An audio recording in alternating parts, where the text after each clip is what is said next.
எல்லா செயலும் மக்கள் கேட்பதை காட்டிலும் அதிகமாக செய்து கொண்டிருக்கிற சட்டமன்ற உறுப்பினர்.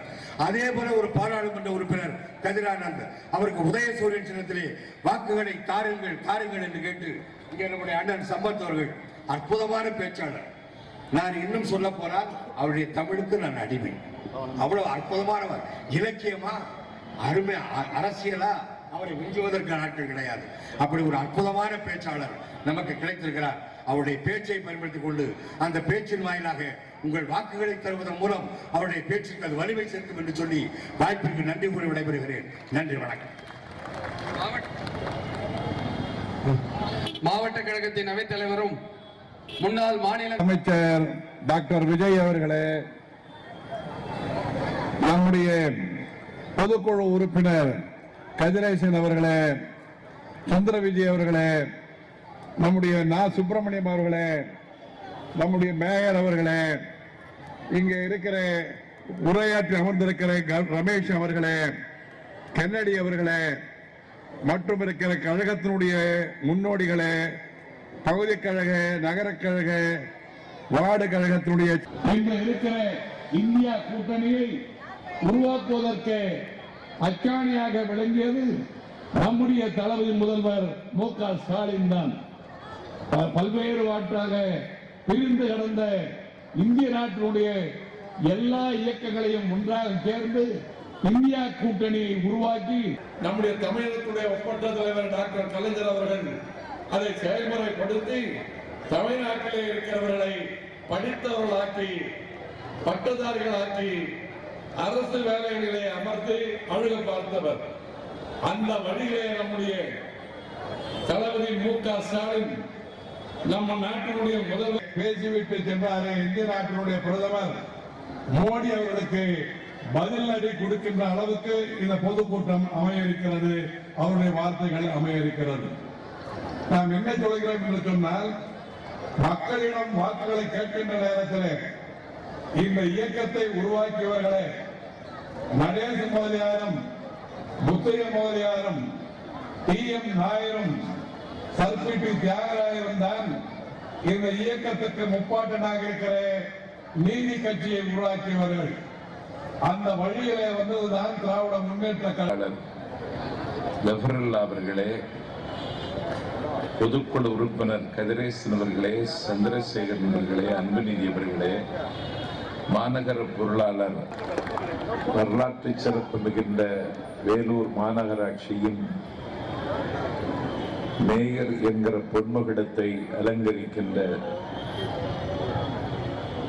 வணக்கத்திற்குரிய மேயர் சுஜாதா ஆனந்தகுமார் அவர்களே,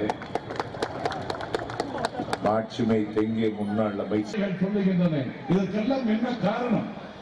நம்முடைய திராவிட முன்னேற்ற கழகம் தமிழ்நாட்டிலே செய்திருக்கிற சேவைகள், பாரதிய ஜனதா இல்லாத ஆட்சிகள் செய்திருக்கின்ற சேவைகள். அது எங்க திறமை? உனக்கு குழந்தை இல்லை, அதுக்கு நாங்க என்ன செய்ய முடியும்? ஒத்துழைக்க முடியுமா? இங்க பேசுறவங்க சொன்னாங்களே வாரிசு அரசியல். எது வாரிசு அரசியல்? கர்நாடக மாநிலத்தினுடைய பிஜேபி தலைவர் யார்? யாருன்னு கேக்குறேன். ராஜ்நாத் சிங்கினுடைய மகன் என்ன வேலை பக்கம்? இந்தியா முழுவதும் பிஜேபி கட்சி தலைவருடைய பிள்ளைகள் அரசியல்ல தான் இருக்காங்க. பிரைம் மினிஸ்டர் பிள்ளை மட்டும் அரசியல் இல்ல, பிள்ளை இல்ல. நான் கேட்கிறேன், இது என்ன பேசுது? ஒருத்தருக்கு சர்வீஸ் பாரு, ஒருத்தர் செய்கிற வேலையை பாரு. அதுல எதுக்கு குடும்ப அரசியல்னு பேசுற? குடும்ப அரசியல்னு பேசுறவனே ஸ்டாலின் வாசல் வந்து காத்திருக்கான். நீ யார சொல்ற?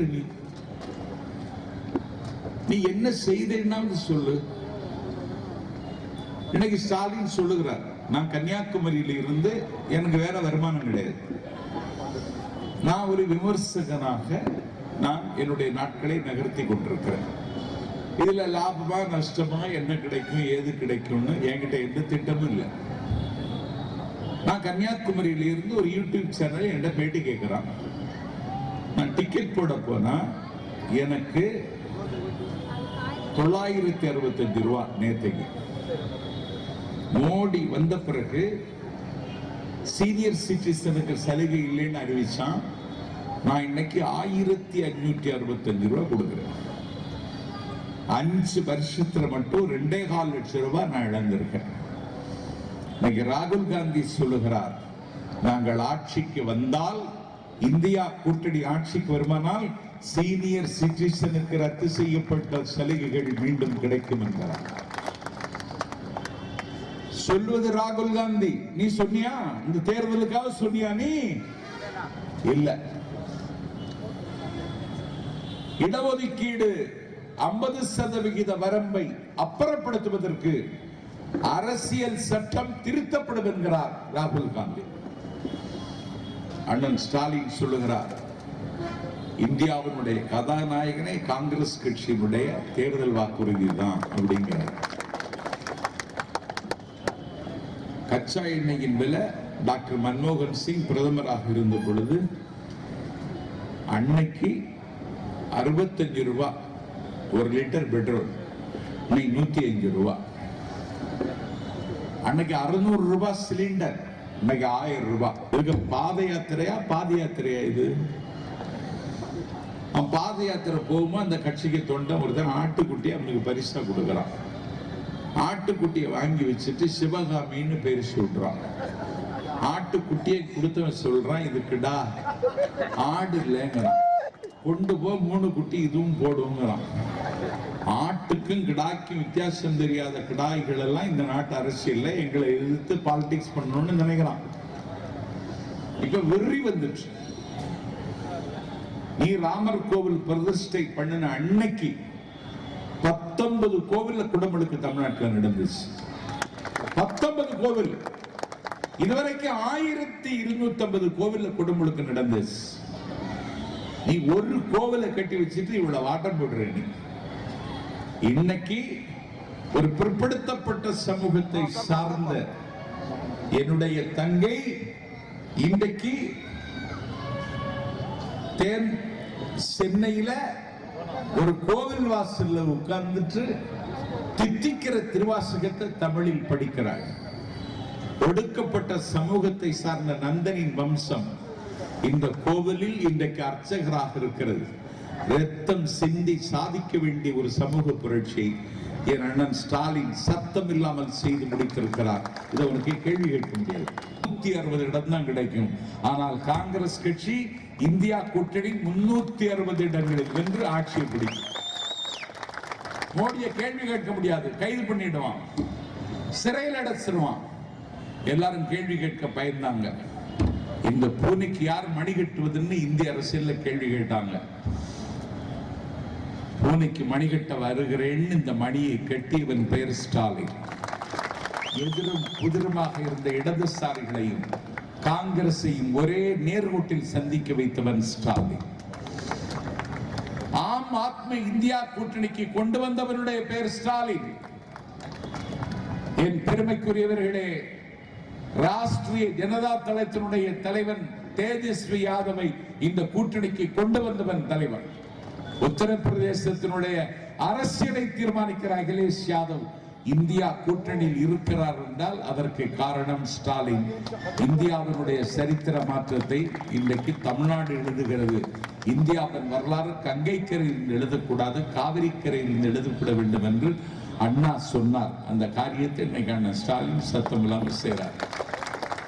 அதனாலதான் ஸ்டாலின் மேலையும் திமுக மேலையும் அவ்வளவு கோபப்படுறாங்க, ஆத்திரப்படுறாங்க, எரிஞ்சு விழுகிறாங்க, ஏகடியும் பேசுகிறார்கள், ஏளனம் செய்கிறார்கள், தற்கொலைகளை தூண்டிவிட்டு இந்த நாட்டில் தாறுமாறா எங்களை திட்டி கிழிக்கிறான். இப்ப அவங்களுக்கு ஒரு நம்பிக்கை, நபீதா வந்துட்டா, பெரிய தியாகம் செய்தவா, இந்தியாவுடைய விடுதலை போராட்டத்தில் அவ சிந்தின ரத்தத்துக்கு கணக்கு இல்லைங்கிற களத்தில் இருக்கிறார். அண்ணா ஏசிஎஸ் மேல நான் குறை சொல்ல விரும்பல. அவர் புதிய நீதி கட்சியை தொடங்கிய பொழுது அந்த கட்சி ஒரு திராவிட இயக்கத்தினுடைய நீட்சியாக இருக்கும்னு நினைச்சேன். ஆனா அந்த கட்சி இன்னைக்கு பிஜேபி இருக்கிற பாடையில கொண்டு உட்கார வச்சிருக்காரு. அவர்கிட்ட பணம் இருக்கலாம், நீதி கட்சியினுடைய நீட்சியாக இருக்கிற கட்சியை கொண்டு போய் ஒரு வகுப்புவாதிகளினுடைய கையில ஒப்படைச்சிட்டு நீங்க நிக்கிறீங்க. எதை சொல்லி ஓட்டு கேட்கிறீங்க? உங்களால என்ன செய்ய முடியும்? நாளைக்கு வந்தா நாங்க இது செய்வோம். இந்த நாட்டில் இருக்கிற ரயில்வேல பயணிக்கிற பயணிகளுக்கு இந்த நாட்டில் நாங்கள் அவர்கள் இது